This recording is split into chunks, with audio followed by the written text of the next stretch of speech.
And that should look after itself in 30 seconds or so. 30 seconds anyway. Yep. Mm-hmm. This is a lot of weight. Yep, let's go. And then, Yep, and let's go. So you can see that's recording. When you turn this mic on, you should hear him.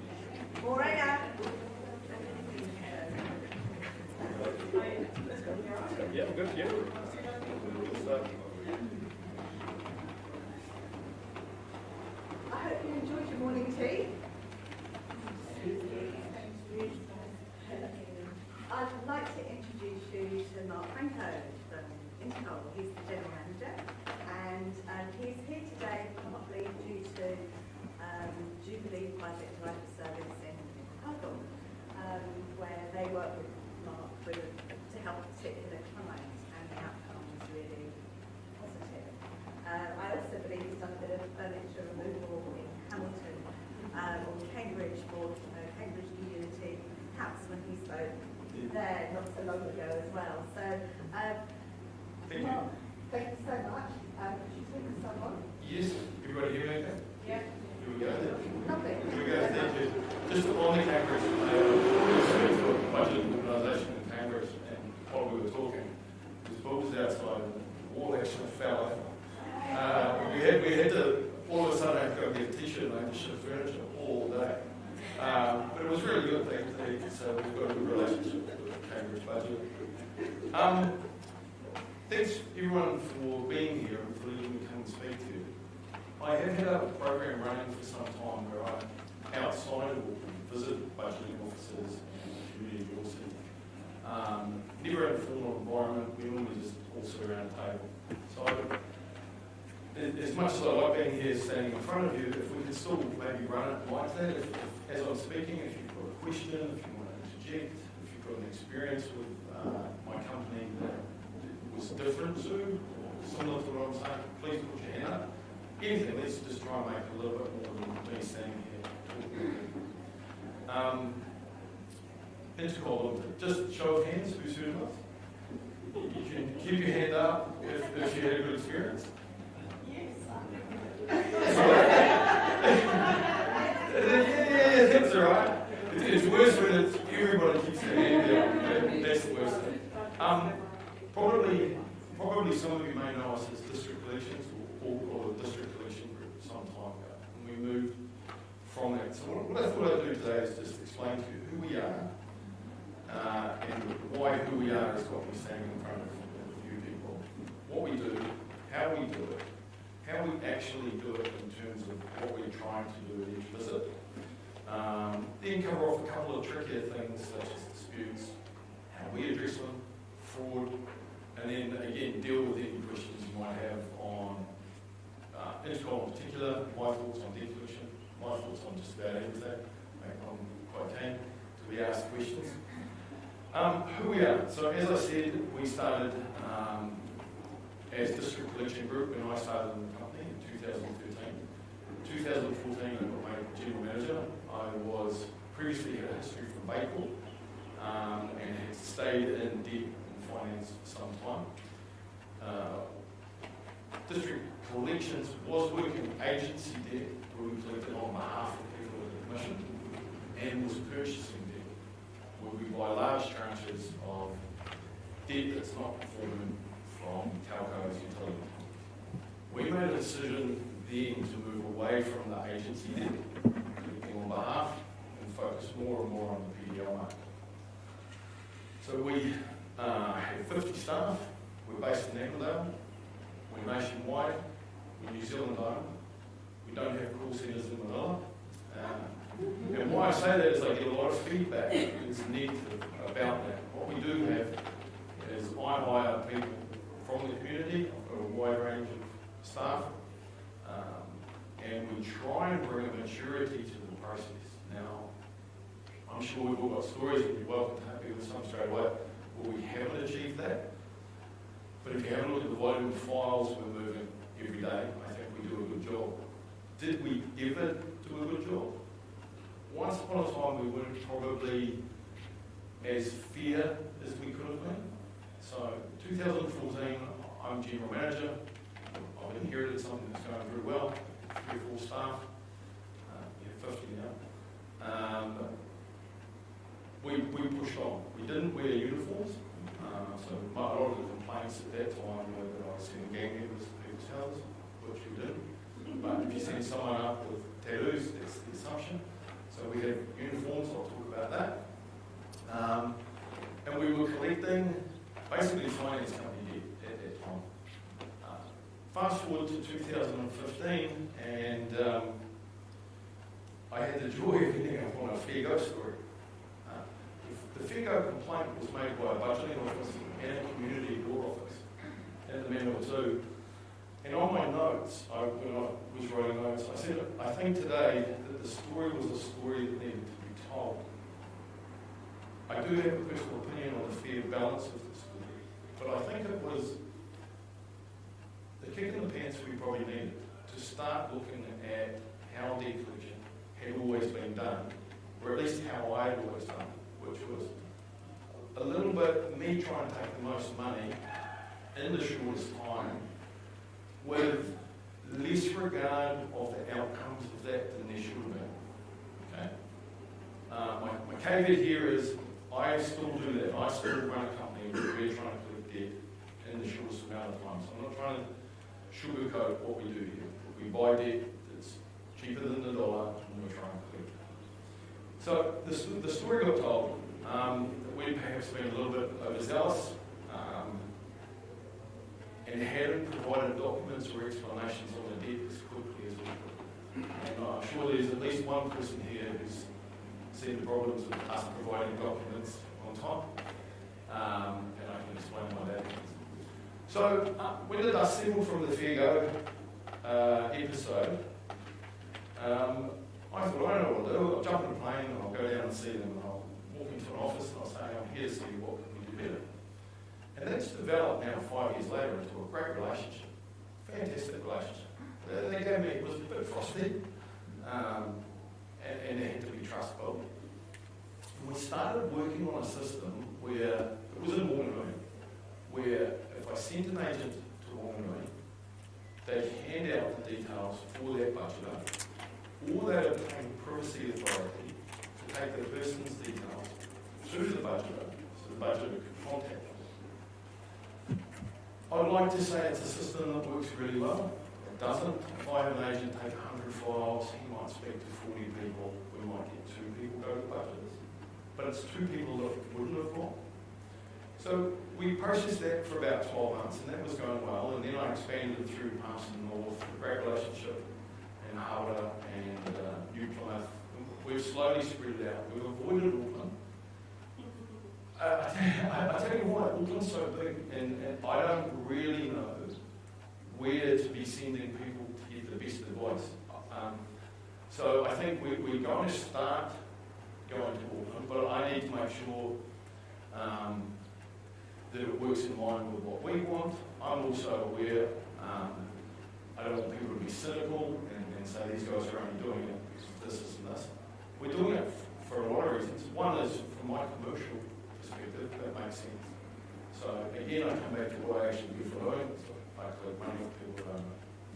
But we're also doing it for that purpose of trying to identify those people that are not paying because they don't know what to do. Okay, I wrote,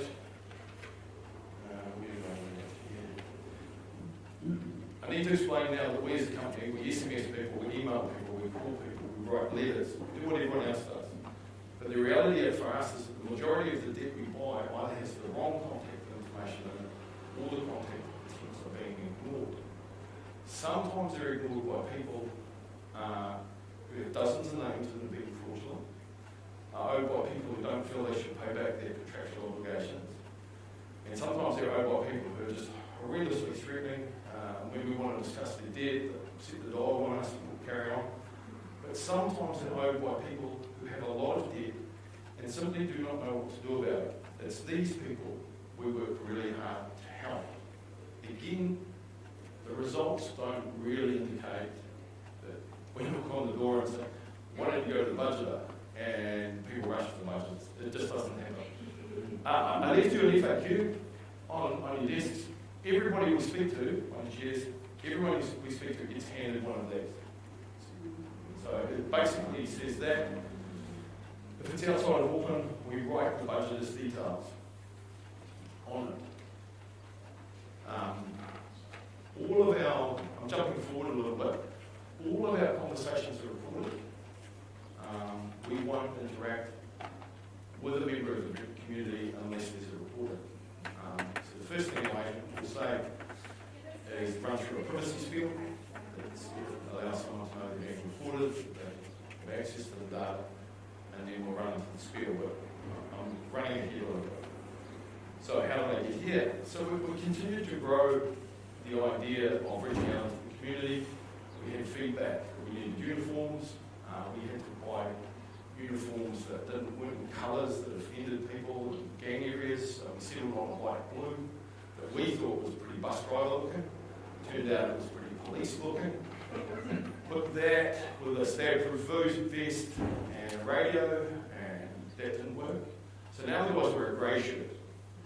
Again, some of them are tattooed. They're allowed to show their tattoos. Again, we're no different than anyone else. I've got school teachers, funeral directors, chefs. I've got guys from a whole lot of different life experiences. So that was in 2016. ComCom made an inquiry on that. Everything we wear is logo. The vehicles are logo. So there's no opportunity in our mind that we're purporting to be anything other than a privately owned business. There's still complaints sometimes, but the recordings that I've listened to, we've never been let down, we've never been reported to anything else. So then we started working along, looking at the industry and saying, what laws govern us? And essentially from our point of view, there's the privacy laws, and the Fair Trading Act. There's other acts relating to credit, but overall, for what we do, we can't disclose anything to a third party, and we can't threaten anything. That's not going to happen. I.e., if you don't pay, you're going to court. So if any of you look on the ComCom website, you'll see in 2018 I got a warning for likely having made a threat to that effect. There's two parts to it. The first part was, yes, we did. One of our younger guys, no excuses, he threatened legal action and there was no chance of it. The second threat that was me, we were collecting on behalf of someone who processes were if the debtor didn't pay. We would take legal action. I texted the person, said we're going to take legal action. And my client changed their mind. So that was us. So we got a warning for that. What I did find really interesting at the time was they looked into harassment and coercion. They wanted to know if we were harassing people. It's knocking on your door, 3-4 visits over 2 years, harassment. And this is why we started to write this code of practice, because it's so vague in New Zealand what you can do and what you can't do. The industry is unregulated. So in 2018, we published our code of practice. This is what we'll do. We'll only visit this many times, we won't visit on Sunday, etc., etc. One of the fantastic things I think we did that's overlooked, especially by people in your industry, is we don't add fees, costs, penalty interest, anything. What the invoice is what we request people to pay. In my meetings with budgeters, I've learned that there's people in my industry adding penalty interest to debt. The person is basically only paying the penalty interest. They're not getting out of problems. So you see it from your point of view, well, that's bad. From my point of view, that means they're making more off the ledger and will be able to bid more for the ledger. So I'll never make it. I'll never be able to buy that ledger. Sorry, Yeah. are you saying that if $100 face value and pay $50, like you're not adding anything to that? Nothing. We add nothing. The only thing that does get added, and I'll touch on it when I talk about, is legal fees. And of course, all of those things we have to go to that. But if let's talk about that $100 that they would have paid X for, if that's got a recurring 29.9% and the person's paying $10 a week, I can't see them being rehabilitated. And I think that word for us comes up, look, I'm trying to buy as much debt as I can, I'll collect as much of it. But I'm also in that process trying to help people get their credit scores better, so that maybe with your help, they're not paying high interest, they are getting the jobs, they're not paying high rents. So, if you do me anything as a thank you, just in your own way, you know, go against the addition of penalty fees added to So purchase. that's probably my biggest bugbear with these collectors is all the ones that take the underlying, not necessarily penalty interest, but take the underlying contract. Yep. So for example, Vine Finance does this, so they. So they've purchased it, yeah. Yeah, they Yeah. have the 10 visa, contract rate 15%, and they keep just adding this many. For sure. And I made the point to them that, look, my client, the reason it's with you is for 6 months, whatever my client wasn't able to pay. So what makes you think that they'll be able to pay when you're adding 22%? So we put a stick in the ground in 2018 and said, no, we don't believe in that. Without going onto the board, if you imagine if there's a $10 million tranche of that debt, and it's going out 29.9%, their return on it is going to be higher than mine, because the balances in mine are finite. Therefore, when we go to the next tender, and I was going to talk about how the debt's purchased, they'll simply be able to pay me by adding fees. So there's a little bit of what I'm doing here, trying to. I just don't think it's right. But there's no, it's just commercial practice. Only because we need it to I be. realise you guys didn't even. No, so we wrote on our code of practice that we published. But also, my contract is, I didn't sign the contract by the time central auction. I signed my contract with the creditor, and therefore, unless I sign a new credit contract with our finance, I should not be liable for the. I think their argument is one that you probably also signed the right to sign. Now the problem with that, from my perspective, and I'll tell you why I like purchasing Powerball and phone calls, is if I buy a loan contract, I'm technically now a lender. So if you've done irresponsible lending on your contract and you sell it to me, I've done irresponsible. Yeah. So what does that mean? It means I like paying less for finance company debt because there's an inherent risk to it. And from my perspective, I'm a simple chap that's just messy. I like utility accounts, it's $1,000 power, and that's all it is. Charge the interest should be your the financial service provider. But you could charge interest on the loan document if you bought it, if it was a loan contract. But you'd be obliged to go through a responsible lending practice again when you're talking to the person. No. Am I in finance Australia? Yep, you would have heard me mention when New Zealand no, that wasn't just dropped into nothing. And Q-Card, who I think is Baker, whoever collects the Q-Card, they also offer just That most depends on how you most do it. people don't, it's Vine Finance and. So I've bid on some of these ledgers. So I've said, the ledger's X, I'm going to pay half of X. My profit margin comes between the 50 and the 100. If I was adding interest, that rises, you see. So if you catch one person, they're going to pay significantly more. So we just can't compete with them in terms of what we offer. But we do have a very good relationship with utility companies. We purchased two very large tranches in 2017, 2018. Then we were contacted by two utility companies. And one of the utility companies actually took a lesser bid from us because they were aware of what we were doing in the community. They were aware that we were at least trying to move this way. As I said, don't get me wrong, we get it really wrong sometimes. The guys are dealing, but just our collection process is based on door knocking once or everything else fast. So I'll send one of my agents down with 100 files, he knocks on the door, and once he's been through his Privacy Act obligations, his immediate request once the person has acknowledged the debt, it's the first time, is to demand payment in full. And every time I say that to budgeters, they recoil like you guys just did.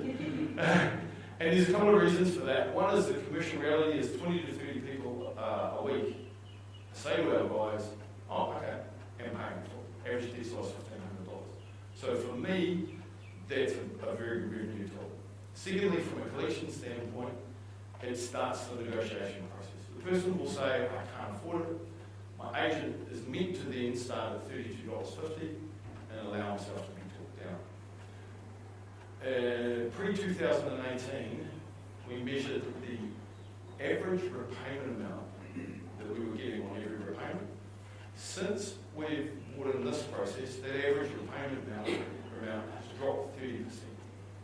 So I can tell you with hand on my heart, we are doing it. We are taking less per person than we used to.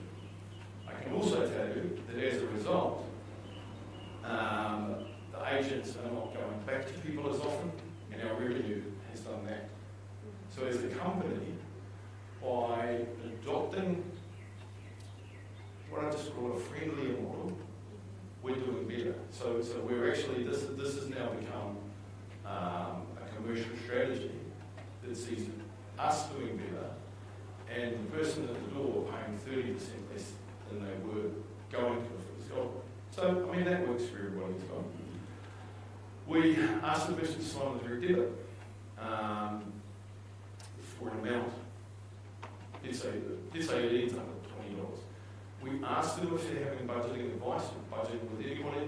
If they are, we let them know. We automatically accept $10 a week on any debt up to $5,000 straight away without statement of means or anything if the budget contacts us. We also at the moment have a COVID hardship. We ask everybody if COVID has affected them. We don't ask them why. And straight away they're approved for 15. Just over COVID, we closed the doors. We shut down over before. We didn't contact anybody. We did have to open the phones because so many people were going for finance. They wanted to pay their defaults to get the loans. So we did do that. And at Alert 3, we changed the spiel for our disorder management, referred to ourselves as a hardship management team, sent emails asking people if they wanted to suspend payments for up to 6 weeks. Again,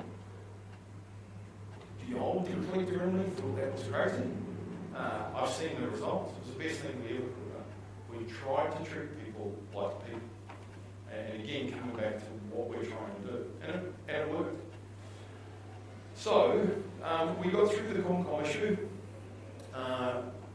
published our code of practice. I actually talked to some people in Europe who, in this industry, who gave me some ideas where to take socially responsible debt collecting, what we're calling it. Hired more staff and bought more ledgers, and it's going great guns.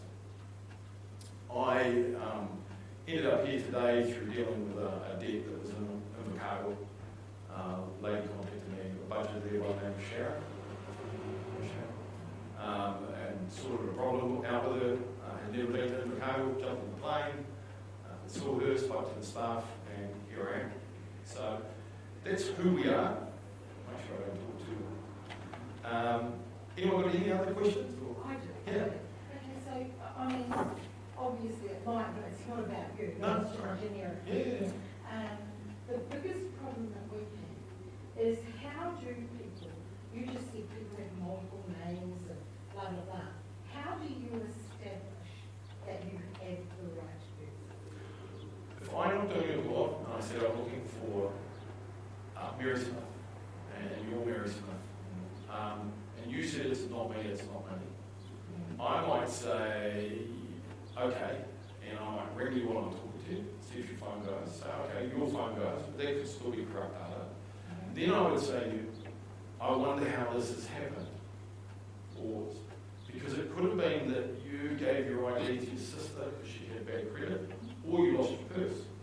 So we're trying to look for some steering here, because we have, I've got one at the moment actually, I've got a Powerball and a rural address in Hastings. The lady is the only person on Vita's database with that name.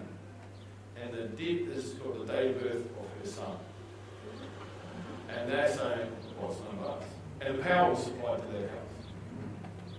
So what if you're not going to do anything? Yep. Yep. You said, well, I'm doing Yeah, nothing. you've got Borrow this. any money and Yep. I've got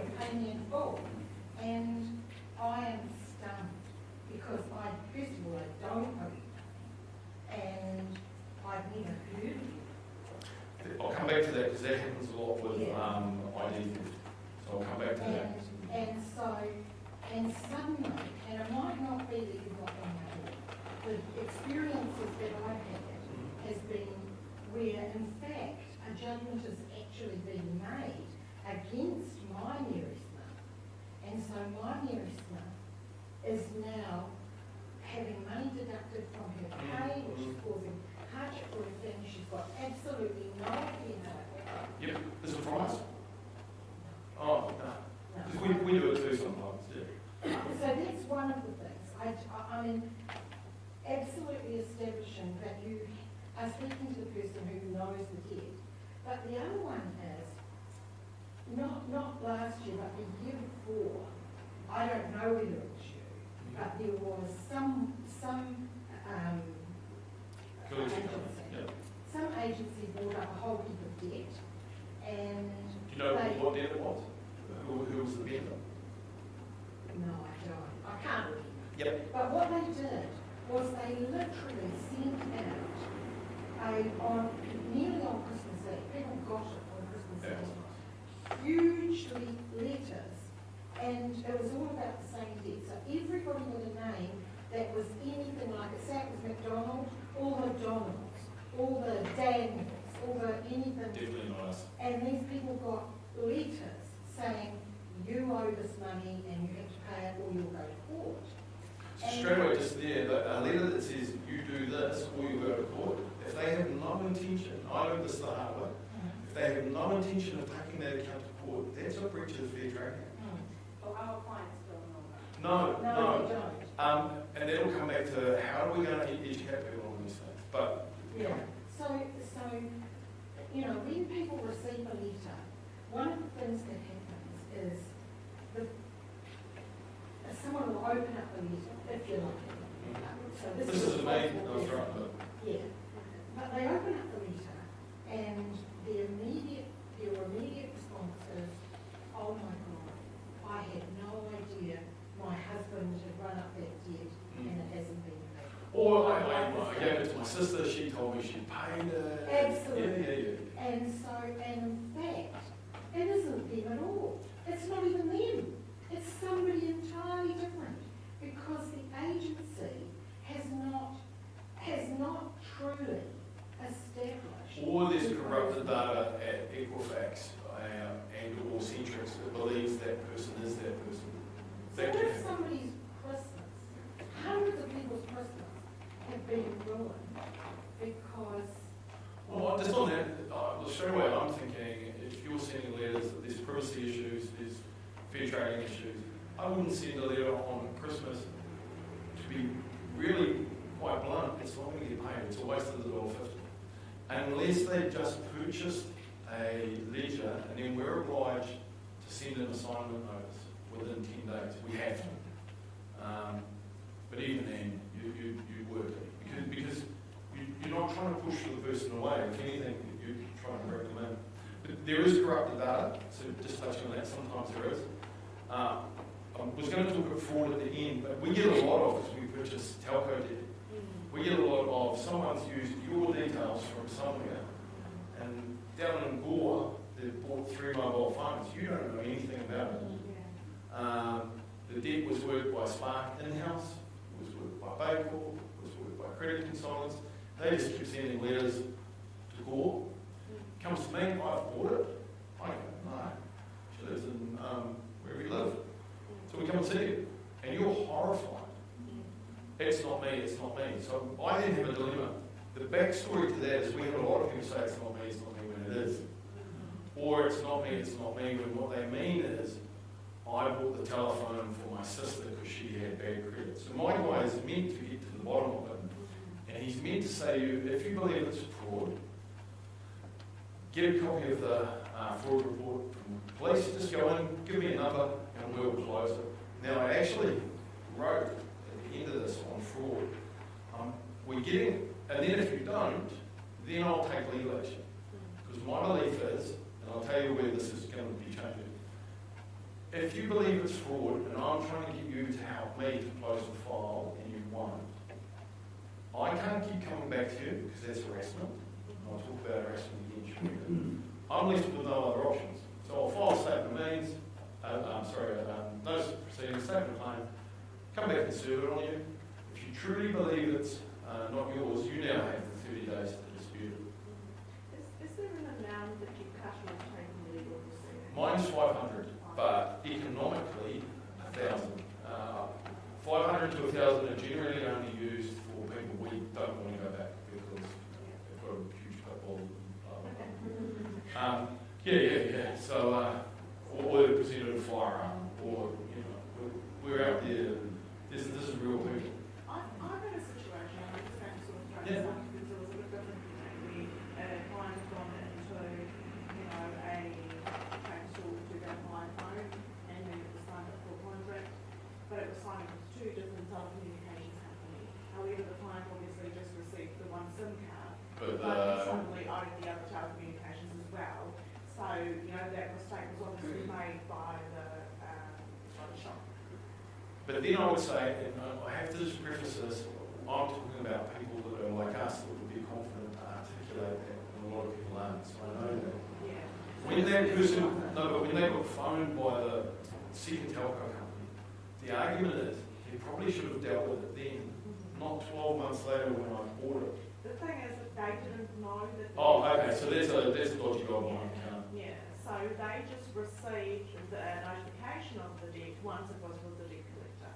So just on that, interesting thing is if we see multiple accounts for people for phones under AML, we have to report it for possible terrorism.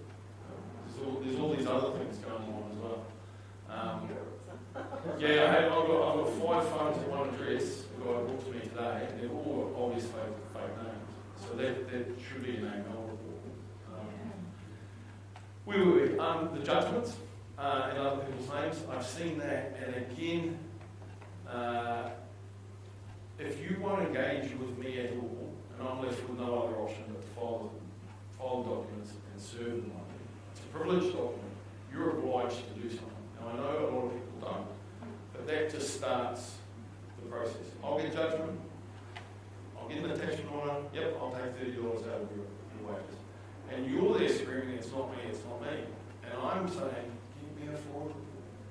But it dawned on me, actually 2 weeks ago, and I wrote it here as something I was going to put to people such as yourself, even though it's at the end. What I'm noticing, and I understand why, is we're asking to validate fraud by asking people to go to the police station. I don't mind going to the police station. You probably don't mind, you probably don't. A lot of our people have warrants. They're not going to go to the police station. A lot of the people, if we ask them to go to the police station, they're going to have to say, yeah, it was my brother Billy, he did it. So they're not going to go. So I'm going to put it out there that maybe, again, because we're going to have a great relationship, I can send it to a budgeter who writes that you believe it to be fraud, and I accept that. It's my debt. I accept it. I think it is. The police show, the police take some action. They've got off the couch, Yeah. they've come and seen you. Now, don't get me wrong, 1 out of 10 will be doing it just to get off your phone call. But again, if I'm heading where I want to go with this, that's just an opportunity cost. But going back to the $30 out of my pay. Yes, that I'm getting that the court said was okay. Okay, so Yep. the court said it was okay, and by the way, I've raised that with the minister. Yep. Because what you're saying, and actually in a particular instance I'm talking about, the response I got from everybody was that I had to do something. And you know what? I am an innocent, you're saying they can get off the couch and do something about it. I am an innocent party. But I have a document that you have allegedly signed. Do you know what? So I can give you the document. You haven't given me the document. Oh, no, No, you haven't given me that document. Yeah. What you've done is you've had, the first I know about it is that, and it's not 30, it's $60 a week has been taken. Now, when the, It's pretty hard to get 60 on a Well, petition. Can I just clarify something? Yeah. Can I just clarify something? So, Mark, when you go and see a client, you don't have their signature, or do you get all that contact as well? Everything we buy is supported, but I don't send the agents out with all the documents. Yeah. However, at the You door, can't prove it, if they say. at the door, he will radio, I've got an office lady who will email it to him straight there to show him. Right. One of the, sorry, just quickly, one of the problems is so many sign-ups now are done over the phone, Yeah. and we have nothing. So then what we rely on is all the previous bills that have been paid in your name were paid by someone at this address. But anyway, go, sorry. So yes, the difficulty that I've got in a particular instance that I'm talking about is that a person has, a judgment has been Yep. got. Yep. So there's an obvious mistake. There's a mistake being made. This was a mistake. Okay. Okay, so it was an actual mistake. And it was a mistake that was made by the people who... Yep, because they said, are you Mary Smith? She said, yes, but I'm not your one. They said, here's some documents anyway. She did nothing for 30 days. No, none of that. Okay. But even if that But was that's the how you case, have to get why judgment. should this Mary Smith, I'm not your Mary Smith, you prove I am. Okay, so when I serve a document on you, before that, I've taken it to the court and I've filed it. And I've paid them $200. And I've said, I believe this person at this address owes this much money. It's now a document I can serve on you. I serve it on you. It's called a privileged document. The law says you can't do nothing. You have to do something. So the point is, I'm still with you. She's saying, it's not mine, screws it and throws it on the ground. 30 days later, because she's done nothing, she was obliged to do something, judgment's entered. But let's just say Mary Smith didn't do any of those. Let's just say Mary Smith is unwell. Okay. She's so traumatised by the idea that somebody's actually asked her for money. She can't mention it to her husband because he'll bash her. Yep. All of these things, and as a result of that, nothing happens. Suddenly, $60 she coming out of the... is a criminal having money, and it doesn't matter what it says on the document that you can't discriminate against somebody for having money taken out of their pay. People's attitudes change. She might be working at a bank, for example, and they know that she's getting money for a loan somewhere else. I mean, it just seems to me that the onus to prove that you are who you are and that you don't owe anything, for me, I would be very, very disappointed.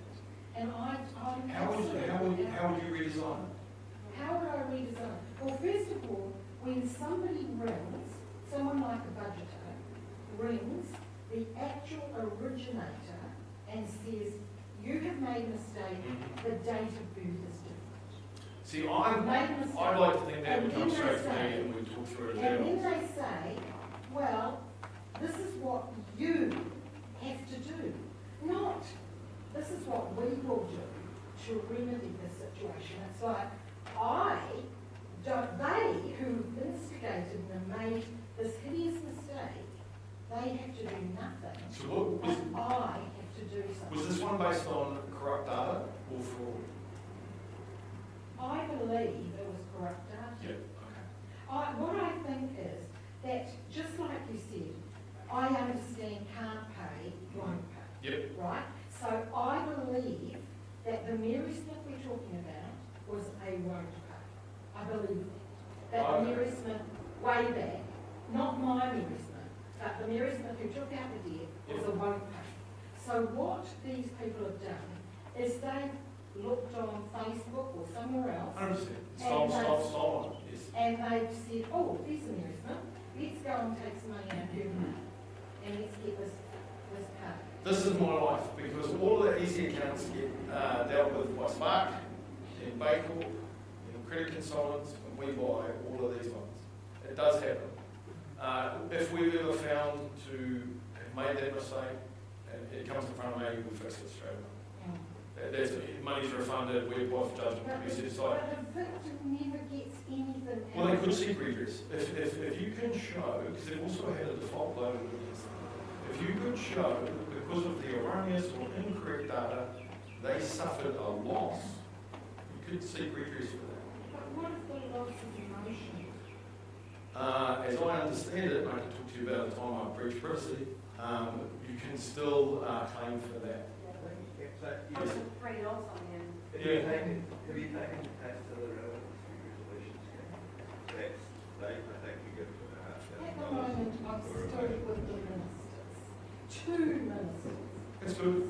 So, But I think I'd like you, if you could, to also see it from my point of view, is that the system we live under says if you serve this document on the person, you're doing all that you can to get the matter resolved.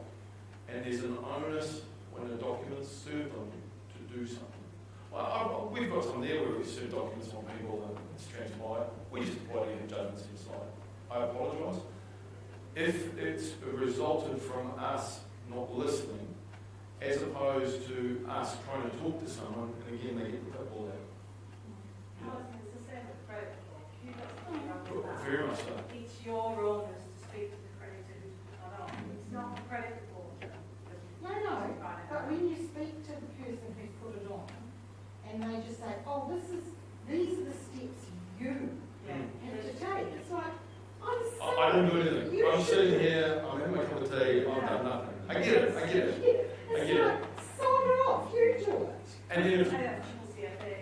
yeah, Work on that. so again, that's why I like utility debt and telco debt. Just a question about the judgment, because I'm pursuing this through a dispute resolution scheme, not with you, but with another debt collector, and it relates to a judgment and attachment orders, and there's been interest added for 8 years before that. So the debt was 2004, the judgment was 2012, Yep. and the latest attachment order was 2020. And they've added judgment, interest post-judgment.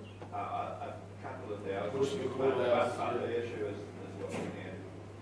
Right, I won't go into the details, but I'm just, and the debt collector's offered to look at, he's agreed, yeah, there's too much interest in the grid, it's not $4,000. What's the legal status? It is a the judgment is for $10,000. I reckon it should be about 3,000.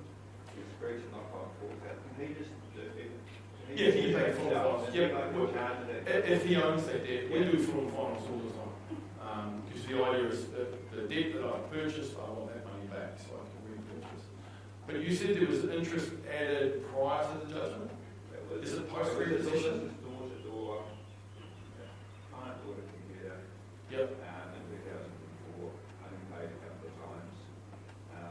Instead of repossessing, he would get crystallised. No, they left it. High interest was added until 2012, so it had gone from, cash value of the computer was 1,700, it was financed, so the total debt was about 3,000.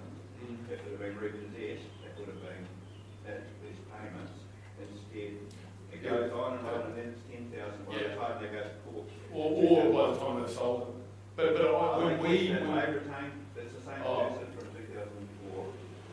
Actually, in this case, they didn't buy the debt, it's the same person. So historically, what we've done when we had a period when we were claiming the penalty interest through the courts, was we would look at it, say, oh my goodness, that's not palatable, we'd draw a line through it, and we'd drop it by 50-60%. And that was more palatable, and we didn't get cases knocked back. Again, it comes back to, I think you just have to be fair. But, again, the caveat is, we try and be fair, but at the end of the day, we are taking money. It'll be interesting to see how that goes.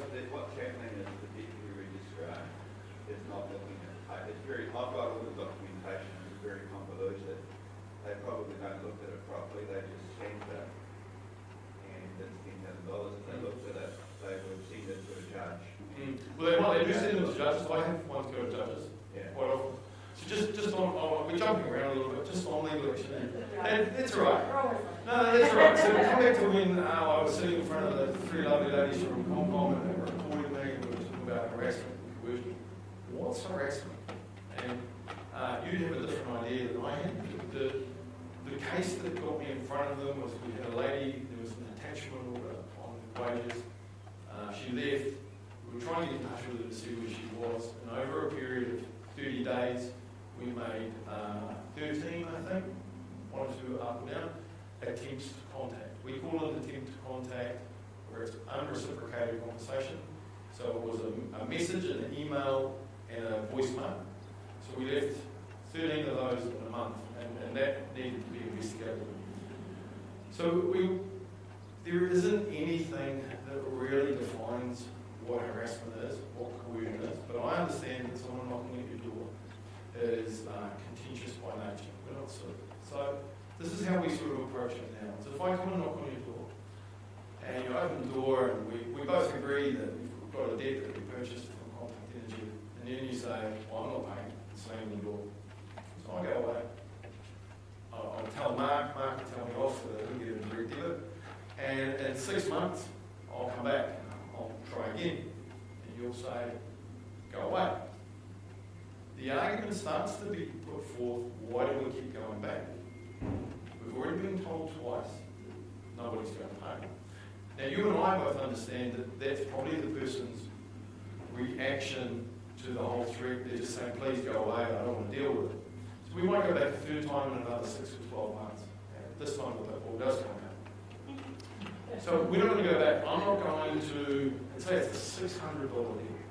I'm not going to risk any claims that I'm harassing that person.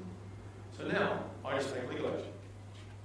The problem is, and this is where we get frustrated, when I take legal action, I incur further cost. For the statement of claims, $200, $150 to $200 to get it served, $90 for the judgment, $80 for the attachment order. I pay all of that, I seek it back from the courts, it gets added to the file, and now the person's paying off $1,100. Part of me thinks the other way was better when we could keep going back, but I understand the harassment process. So again, in the code of practice, we've written that we'll only come X amount of times, but if we're left with no other options, we will come back with a notice of proceedings. It's in that piece there that we need them to come and see you, and it's in that piece there that we're trying. If anyone's got any ideas on how to get more people to come, let us know, because they just don't. Or is the numbers we're doing acceptable? 2 or 3 out of 50? I don't know. Well, I'm not aware of anyone else that's been out of that is trying to the extent that you are to much people. So you're probably number one in the field. I think we're ahead of the game, but I think there's going to be people following us. I honestly think we're... Well, yeah, I was going to say there's no umbrella body in New Zealand for debt collection. No. So I had this, I wanted to sort of go to the umbrella body and see what the code of practice should be. I put it up to go to MB, and they don't really, they just say, oh, look, the Fair Trading Act wasn't much help. So if we had an umbrella body that people could talk to rather than deal with everything. So what's your views on that? My personal views, I won't even speak as Intercol, this is mine. If we create an umbrella body, and we've talked about creating a debt purchasing body, the big players will, the first thing they'll tick off as acceptable is adding that interest. Right? And I'll jump up and down, but I'm a small player. So, and what they would also do is say, oh, we're not allowed to visit people. So straight away I'd be over here, I visit people. Yeah. So I'm a bit frightened until we're a bit bigger. So that's Mark speaking. As an Intercol speaking, anything that gave us guidance would be good. That's why the code of practice is all we've got, ours. Because in Australia, we've got debt collection. Yes, and in England. Are all your collectors male? Yes, they are in-house, and that's me because I'm paternal, and I would worry more if I had a lady by herself in Kawerau at 8 o'clock knocking on my door parties. We've thought about putting them with someone. The minute you have 2 people in a car knocking on the door, it gets scary because it's the wrong look. So, yes, they are. But if, you know, yeah, oh, for sure. If the right person knocked on the door and said, I want to be an agent, and I've done it before, and I truly understand the risk, the real risk is dollars. So, and for sure, but They do. We had one of our boys had a very nasty dog bite, and the dog's name was ISIS. When we phoned the dog ranger had a gun pointed at him. It was not a nice day. Yeah, dogs are the biggest problem. If the right female asks you, I think having that softer approach might be easier. yeah, it was 8 a.m. No, I understand the safety kind of thing, but I mean, even as a budgeter as well, you know, there's different people that work for different people. Like, I mean, Victoria takes all the time and fines. For sure. Look, the right person, no problem, but sometimes the guys, they have no radio coverage. GPS on the car isn't working. I don't know where they are. 200 kilometres in the middle of the East Coast. You turn up to a property and it's hostile. So, But I suppose you also run the risk as a male agent. oh, 100%. So I started saying I'm just a journalist. I've got a daughter and I don't worry too much. But the right person, 100%, we would look into it. The guys, what we try and do when they're in an area that we have a good relationship with, on a Sunday I'll email the budgeter and I'll say, hey, Luke Botner's going to be in the area. He'll be visiting you on Monday so that you can see him. He's not some huge, big, scary man. The budget advisor has Luke's phone number in case as a result of his visit, anybody does ring. She will, or he will ring Luke or myself, and we'll just stop collections straight away. So I've gone all over the place. Sorry. Oh, is it alright? Can I keep talking? You might need to leave your t-shirt on because you might spend the whole. Oh, yeah, as long as the ball doesn't fall down. I've talked about repayments, hardship, payment full, radio logo. That's all working well. We've talked about fraud, disputes.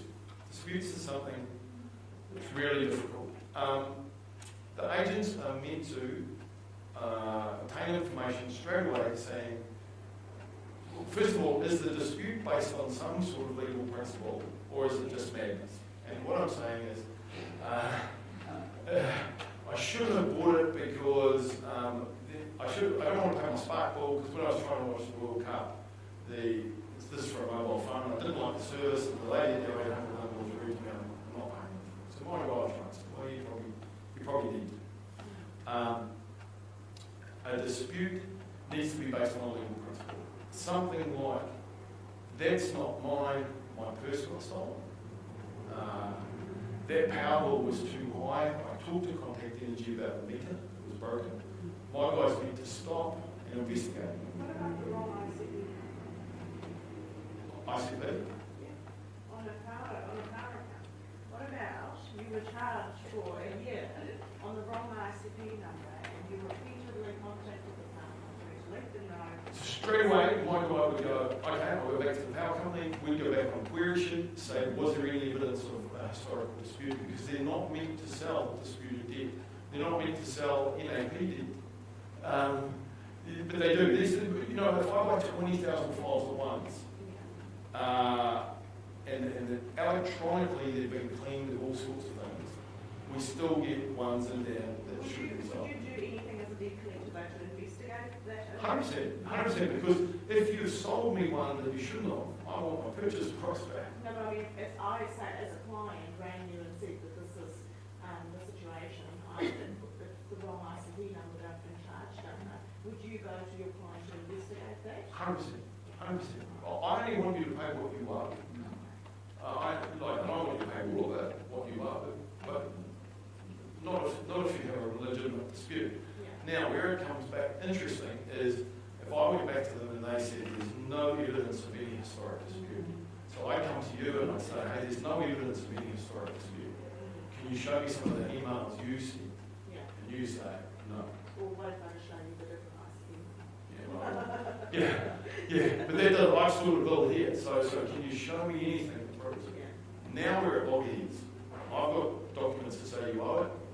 You claim it as a historical dispute, you can't prove, nobody's ever heard of it. What do we do? Well, I think the power company should be held accountable, you know? Yeah, but if the power company hasn't been complained to, Yeah, no, you well, know, I obviously can they hear have. the client saying, I'm not paying that, that's not my ICP number, but doing nothing about it. So while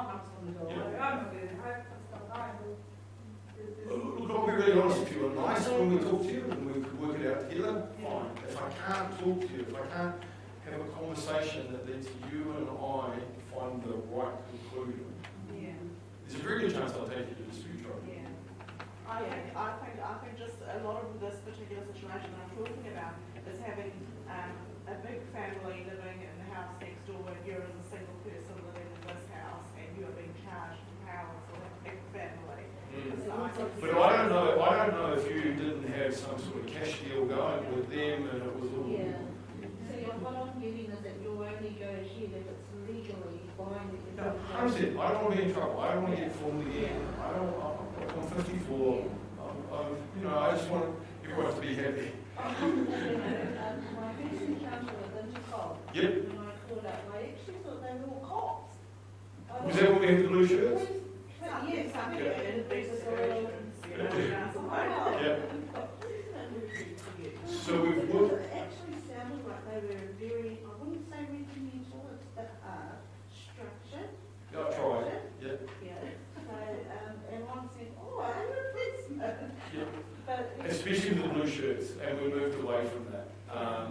Again, for the board's safety, as much as anything. Did we do okay on whatever you were referring well, to? my encounter, yes, I have very good customer, and that's where it works, customer service. Yeah, Customer service. yeah. Yep. We've had another guy from some other debt collection agency come knock on the back door. And he was gonna take me to court. Oh, I it's- don't know his name. But I've knocked on 100 back doors. If you knock on the front door and you can hear them in the house, we No, go. this is our office. Oh my goodness. We've got so many stories. I mean, Yeah. what I've heard from my clients is that they, intimidate them by saying, legal action. They won't be through there. They'll be saying, and again, every conversation is recorded. And you come back to me on anyone and we'll listen to it. Yeah. They say it might be. There's always two sides. Oh, yeah, for sure, for sure. But people only hear that, they don't hear mine. They hear, oh my God, he's going to put me in jail. Yep, and then we have to explain it's civil. But at the end of the day, we're still dealing with all of the people that have already had all the stories that still won't pay. So I'm coming back to, no, I'm coming back to, we're trying to identify the people who have a lot of debt and simply do not know what to do about it. Yeah, no, this is good. This is great. And it's the ones, the guys are canny as well, and the people we deal with are canny. Everyone knows what's going on. They've been, in a lot of cases, they've been, yeah, someone's at their door. It's real. Oh my goodness. We are actually trying to help you guys. 100%. Affordable price to pay on your behalf. So Exactly. So this is this. So if this is why I love people coming to you, because you can tell me, hey, look, Mark, they can pay $10. Right? I'll put in $10. They pay $10. Yeah. I don't have to send my guy ever again to their house. You don't have to talk to me. It gets paid off. But the problem with that is I'm frightened that then we're keeping people on payment streams for far too long, 4 or 5 grand debt at $10 a week. And the next thing Commerce Commission will come to me and say, gee, these people are paying me too long. So I can't win. So do you have a maximum term? Pardon?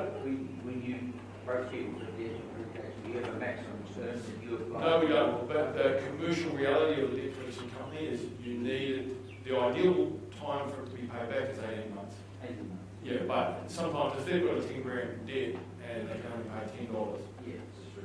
I just can't. But that blows out things like my banking covenants, where I've gone to the bank and borrowed X amount of million.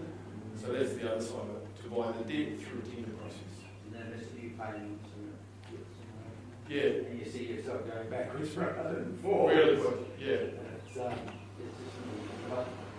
Mind you, there's a debt collection company that purchases debt in Perth, and we're led to believe their average rate of repayment term is 22 years. And Because it's a computerised system, like 50 years ago, you couldn't operate like that, but now it's computerised. And unfortunately, because this is a hidden world, and the ministers and things don't really understand, but I don't think it's acceptable, that kind of agree. thing. It's I not agree. acceptable to have people paying off attachment orders for 25 years. I've got one that's 28 But could I also say then, we as a country, my opinion again, not only goals, need to do more for teaching people not to get in situations financially. And I don't know what, I think we collectively aren't doing very well at that. I think we're doing pretty well on We're that. doing a hell of a lot better than we used to. 100%, but I still see, We're only a small sector trying to do the best. and you're up against big commercial machines that have got all the apparatus and understand the market to get people to buy things. So that's what we're up against. So this segues a little bit into what's happening in Intercol in the future. Well, the company was started by a guy called Simon Freeman. I bought into it. Simon gifted some shares to some of the other staff. We've had what they call a liquidation event where we've brought in more money. So we've been purchased out. I can tell you the signing is going on as I speak. Why?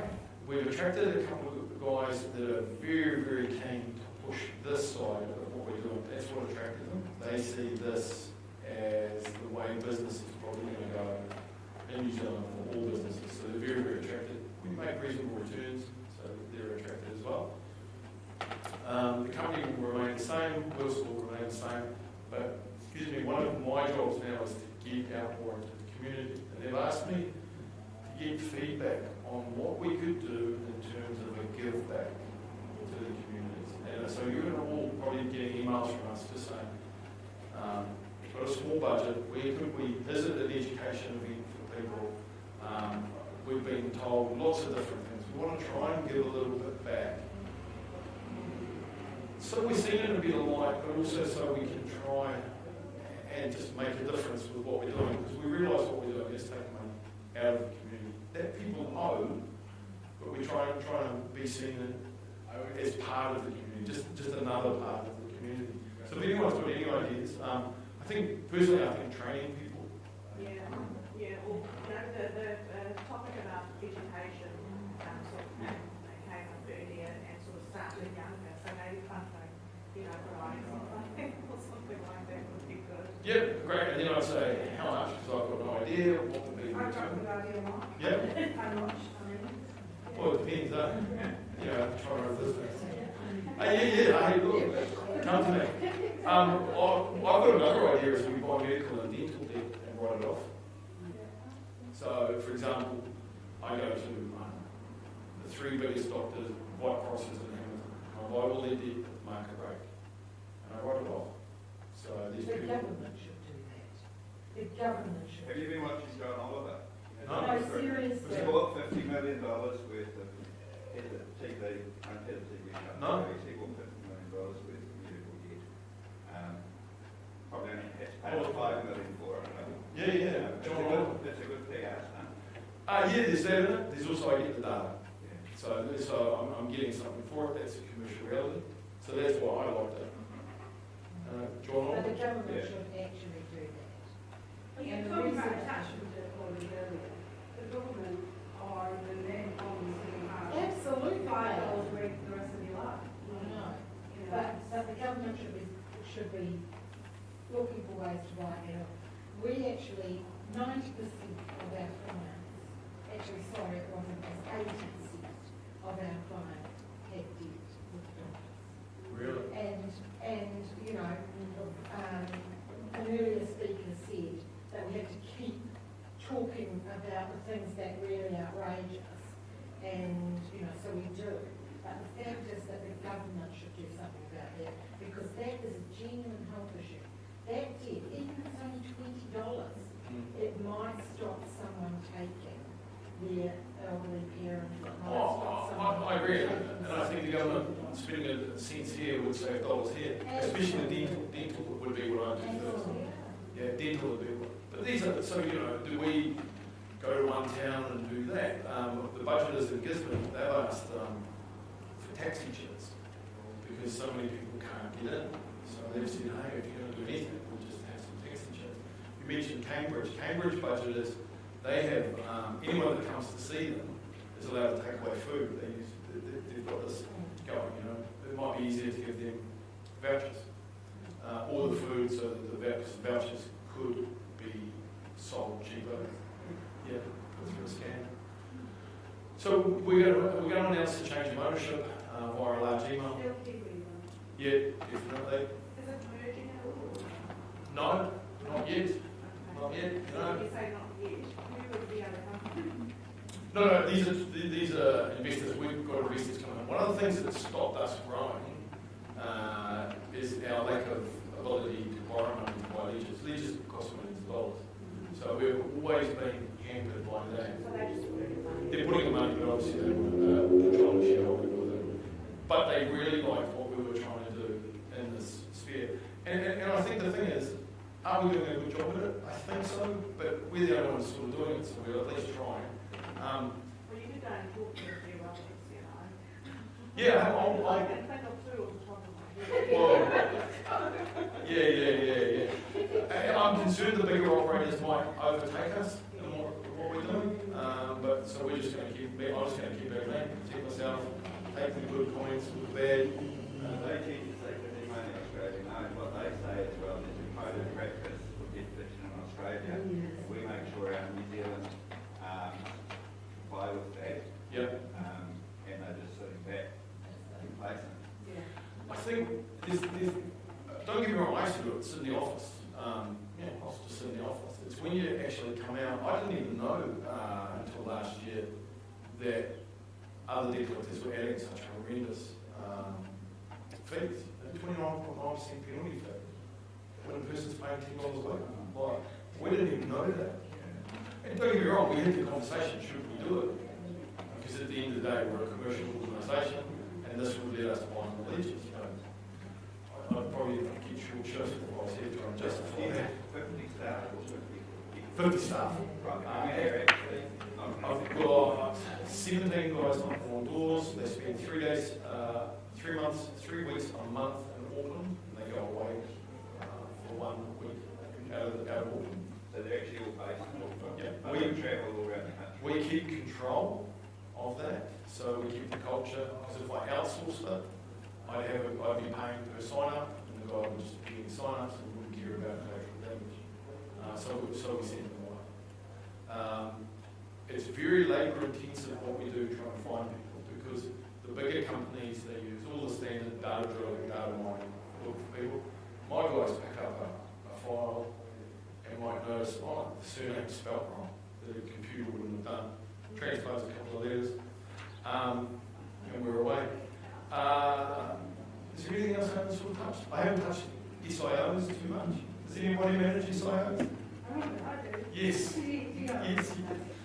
SIOs are the bane of my life. They really are. We love them. They're good. Yeah, they're good. But from my perspective, the debt shouldn't be sold if it's under some installment. But some sneaks through, and we fix that up when it's brought to our attention. And we see that that's not your fault. I know, you've always been good about it. You've always been good about It's it. absolutely not your fault. Yeah, because for me it's like, oh, I just paid for this, now I've got to get it back, and I've got to wait a month for my money back, and then another month to buy it. So I've actually lost the file for 3 months. Do you ever not do anything? On files? No. In that circumstance, let's just say the debt's fine. Yep. And you've discovered that it's under SIO. Do you ever think, oh, I'm not going to And keep it on the books. Yeah. Sometimes we will go back to the person managing it and say, can we file a proof of debt? Has there been one? And if they say yes, we file a proof of debt, and then every 6 months we get like $6 or something. Where the problem for SIOs is, and for us, is our system expects money every 7 days, fortnight, or month. Not every quarter or every 6. So once the money goes in, my system says, okay, there'll be another payment in a month. No one looks at it. In a month, there's no payment, all the letters, it starts up the machine again. So I've actually got one guy that manages them all now. Have you dealt with Chris? Yes. Yeah. The minute we hear SIO, it's Chris' problem. And that came out of a meeting with Napier budget, because the lady there, she told me off quite bad. Oh, we love you. I just want to say, Mark, because as you know, we've known each other for a long time. And I've dealt with open district elections and as the chair stood from, and as the years have gone on, I have to say, much improved. Oh, thank you. Much improved. Thank you. You know, Well, they did with with you for 5 years, and the thing I noticed, sorry, was the website when it changed from being blank and really seriously aggressive, and then all of a sudden, it was the woman party. That was Oh, the unbelievable thing is, my judgment was like that, so I collected all that way as well. But doing it this way, you collect $2, and we're the only ones that have worked it out at this moment. But that was a massive transformation. Thank you. And I know it was reflected elsewhere, but the website was like emblematic of the culture change. Yes, very much so. That's really good. I appreciate that. Thank you. We'll still make mistakes, don't get me wrong. One of my guys will still say something, and you'll ring me up, and I'll be thinking, that'll still happen. 90,000 visits a year, that'll still happen. But at least you've gone the right way now, which is, I know there's a lot of talk of creditors and things like that. I've not heard it much from DCA, but I've heard it more from the creditors how they're trying to be nicer, but you're actually putting into practice now they're doing it, so. I think a lot of them will try, but you've got to put your money where your mouth is. Like, I wrote that debt off. You know, he owed it too. That hurt. No, he owed it, but I mean, in our respects, because we have been working with him for a while, looking at his age, I mean, what's the reality that he's actually going to be able to pay that thing back? So I'm very grateful that he liked that vegetable. Yeah. And I didn't expect it, but Sometimes what I'll do, I mean, look, I even wrote in my notes, please don't all ask me to write everything off. I would no problems writing the deal off. If you ring me and we've got to build trust, right? If you ring me and you just say, I just need this written off, so that you get mana within the office to keep the family with you. I don't have a problem writing the deal off. I didn't pay $1 for $1. I'll make it somewhere else.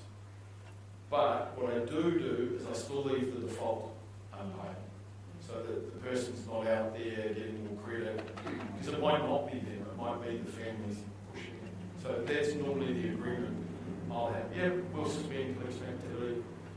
No problem, it's over, they don't know anything but the default. Because then, And that's pretty standard, because I've got some debt written off recently by both ANZ and ASB credit card debt, and they both said the same thing, yeah, we'll write the debt off, but the default will slow down. because Yeah, I won't say yes or you know. because what we then see is 6 months later the person's on the phone asking for the default to be removed because they want to buy a car. Yeah, well, we did, but I mean, I explained that the default would be removed. Yeah. just on that mark, because my understanding was that that credit report has to be true and accurate. Yes. And saying that it's still outstanding is not actually accurate, Oh, it should say written Settled. off Settled. or written off. What I wrote is, I changed mine, and I'll check with Equifax on that. I normally change it to settled and leave the balance outstanding, because I've settled it. But Why again, don't you write written off and then they know how much you've written off? because I'm frightened they'll still be able to get credit. That's always me, but I'll go and look at that. Well, no, I hear what you're saying, because we don't want our clients to go out and get credit. But I said, Sadly, what you're doing, which is absolutely right, but sadly, the fact they will be able to pay it, but it won't be from the legitimate. No, I know. It will be from the I know. others. So in fact, it actually stops them getting the sort of credit that might get them a car. But if I've written it off because you told me they've got cancer and they can't afford to pay They might still need. $500, then they should be out there, in my opinion, buying a $10,000 car. They Then might they're not gonna- be. They might be buying an $8,000. So by leaving it there, we can all have the discussion. Mine would be, does your budget advisor know about this? I'm glad, yeah, Yeah. and in your budget advice. Oh, one last thing, sorry. One last thing, sorry. If you, sorry for going on. Yeah, I'm going to go. Yeah. So one last thing is, again, it's where we annoy people like yourselves. Some budget advisors like us not to deal with the person when their payments are signed, and some like us to deal because they have to be responsible. Invariably, we always get it mixed up, so we're doing our best. Yes, that's me. I'm exhausted. Really appreciate you. I think there were some questions, and you're still standing, you survived. Yeah, it's fine. Yeah. Thank you. Turn around, so it's a draw. I know. Oh, you guys. How about that? But I think it's the real spirit of you trying to help help the clients and connect more with the BSC sector, and I think that is really positive. Thank you. So, All right. and you also entertain us Oh. as well, so. Thank you. And the other thing is, my mobile is my mobile. It's on 24 hours. If you have a problem, just ring me. Yes, they get it. We're thinking of putting it on the website. It'll be. I have a man on Monday ring me coming. So this is Are you I sure think so. about